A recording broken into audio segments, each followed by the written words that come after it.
Well, I mean, it becomes cost effective when you use the land in more than one way, like Sky Vegetables, that is atop a residential building. And technology will take us to a certain extent, but I don't know, everyone points to LEDs becoming more and more efficient, but the reality is that the cost of the LED modules keeps increasing because it's new technology. Okay. So I think what we need is more government incentives to lower the overall cost, because I don't see technology bringing it down. Okay. And Henry, you talked about like just innovative ideas, using space that's already there. What else? Yeah, so I think on the soil-based side, if you're getting a vacant lot or renting a lot in New York, it's going to be very difficult to make money off of that. So you're either going to be a community group that has to fundraise to maintain that operation and the benefits you're contributing to the community. That's the case for Harlem Grown, for example. They've been there for a while. They're making a positive impact, but that's very difficult economically and not necessarily commercial urban agriculture. So if you're going commercial and you're soil-based, you have to look at something like Brooklyn Grange. As Harrison said, they've also maximized space by using an unused piece of the property, the roof.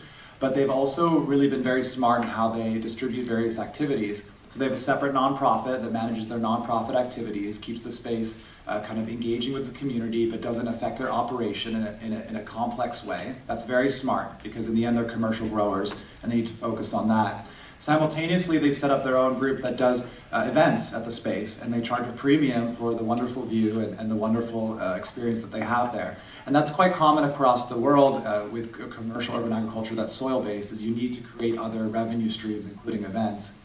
If you look indoors, to Farm One, for example, in Manhattan, so the way they got space and the way they make it commercially viable is by creating a partnership with the host. So in the case of the Institute for Culinary Education, their laborers manage some of the systems that the Institute has, and in exchange they get to have that space for free. It also gives them a great access to ICE in general and to be able to create events there, and they've done a great job in charging for tours and creating value out of that space.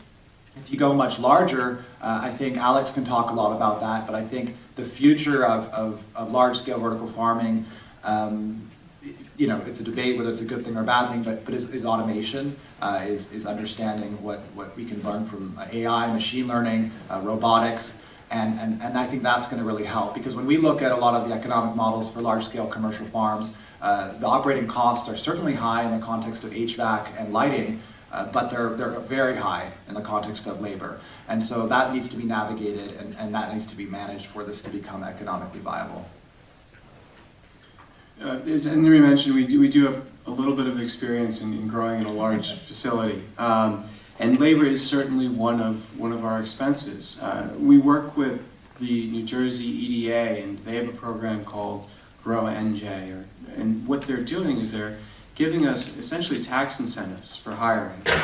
We're also working with the City of Newark to source labor from really fantastic places. So we work with a veterans program, we work with a reentry program, and these institutions essentially train people and bring them up to speed in terms of skills. Henry mentioned that there are large gaps in knowledge, so food safety is one of them. And these institutions can help train people and really get them off to a great start in the world of urban ag. The debate over AI and automation is a really interesting one that is only going to become more and more important. But I think that when people hear that, they assume that you're going to have a facility that's completely autonomous, but the reality is that you're always going to need people. And as AI and as automation become more and more of a component to these farms, the skills that those workers are going to need are only going to grow. So the integration of technology is an opportunity for a lot of people as well. And I think that the city and different educational institutions can play a big role in helping people get a foot in the door and bringing people up to speed in that world and getting ahead of the curve.